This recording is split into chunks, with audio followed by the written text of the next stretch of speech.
Good morning, Scotland.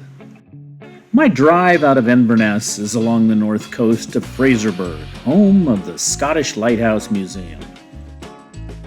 Yesterday, checking out Loch Ness in Inverness was beautiful. My adventure today takes me to 4,000-year-old Bronze Age Rock Cairns, Culloden Battlegrounds, a distillery stop, and into Fraserburgh. Join me on this episode of my 21-day Scottish Highland journey. The Culloden Cairns are 4,000 years old, and I'm visiting this Bronze Age burial ground early this morning. The burial rings are encircled by standing stones. These are well-preserved examples of more than 50 found in the region of Moray Firth and Inverness. The cemetery here suggests that midwinter sunset was an important time of the year for the society who built them.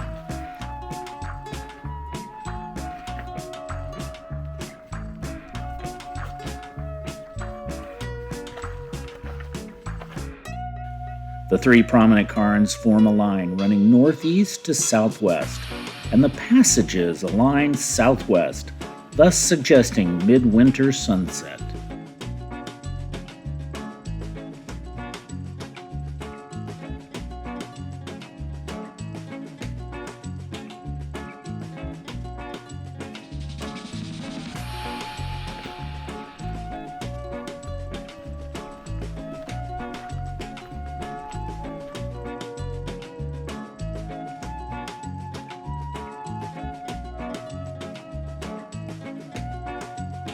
The builders of these cairns must have taken much care and had great understanding of nature for this precise alignment during the build.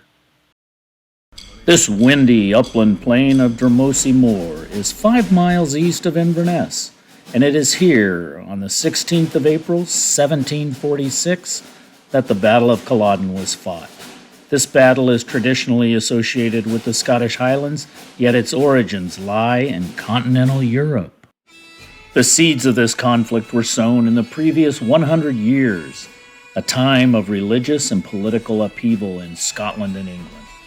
The Jacobite Rising was in large part a deterioration of the English and French political relations. A year earlier, the Duke of Cumberland, son of King George, suffered a series of defeats in France. The Duke and his troops will return to England and eventually line up at the Battle of Culloden. The red flags found at this battleground are those of the English.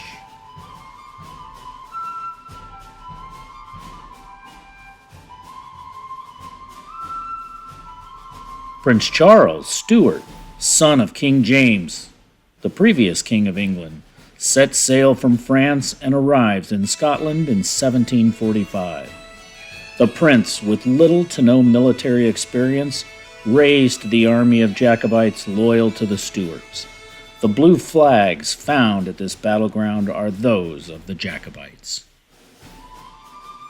Charles Edward Stuart is called aside by the War Council to say that we've got a government army between London and Derby intervening. We've got two government armies around. We haven't got our French support. We're not going to have a great outcome. So Charles is 25 years old. He's never fought a battle before. He takes on the War Council's advice and comes back. So here they march all the way back up to the Highlands, losing support as they come. So by the time they get here of spring 1746, we only have 5,500 Jacobites. So Charles Edward Stuart has here in Culloden, they're trying to find shelter and food. They're tired and exhausted. No sooner have they found food and shelter here at Culloden Moors, Charles Edward Stuart is rudely awoken and informed the government army and Duke of Cumberland is right here, hot pursuit right behind them. They have followed the Jacobites to Culloden. This is not where the Jacobites want to fight. The night before the battle, Prince Charles provided a plan for a night attack on Cumberland's camp due to birthday celebrations. The English soldiers would be a bit drunk and not prepared for an attack. The problem is a night march, 12 miles, for a 2 a.m. attack.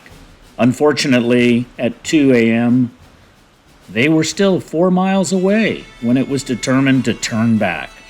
The Battle of Culloden was noon that next day, and in the driving rain, the armies faced off in their respective lines. So at 12 o'clock, we have about 8,000 government troops lined up, a couple more flags that way, a couple more flags that way. Regiment 1, 2, and 3 all the way to the car park. Tired, exhausted Jacobites are fighting together where the white poles and the blue flags are. In less than an hour, the battle was over. It should be noted that the English forces gave no quarter to the Jacobite army and bayoneted the wounded as they cleaned up the battlegrounds. There were some 3,500 Jacobite prisoners of war that were sent back to England for trial.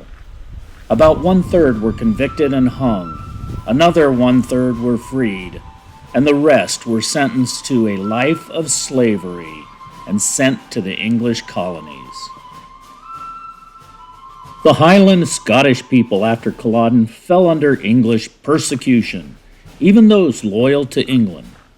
Legislation was enacted to strip the Scots of rights necessary to support themselves.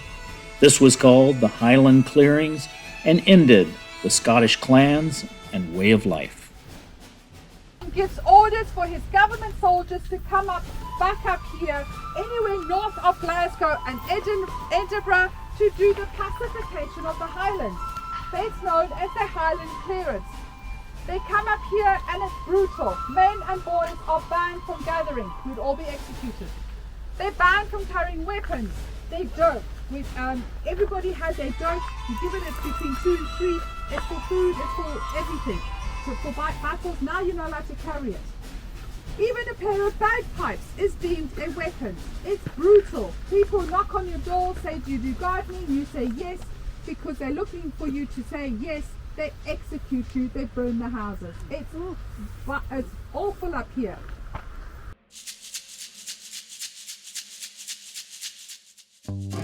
On my way to Fraserburgh, and a quick stop in the Speyside Whiskey Region at Glen Moray Distillery.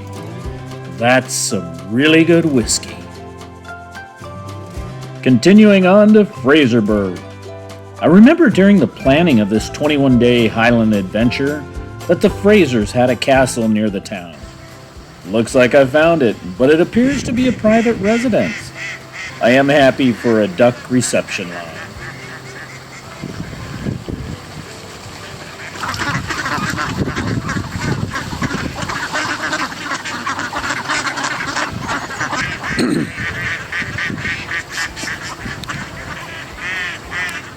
Now on to my evening destination.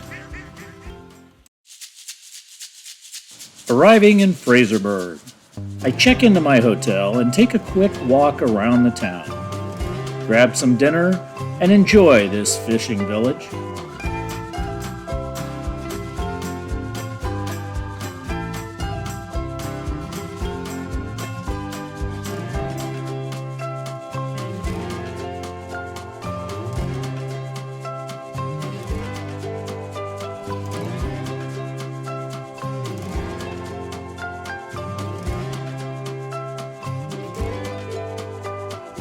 Tomorrow, I have an appointment at the Scottish Lighthouse Museum before continuing on to Aberdeen. The journey to Aberdeen takes me along the eastern coast of Scotland and to some very interesting ruins. Thanks for watching Tommy's Holiday. Like, share, and subscribe for more Scottish adventures.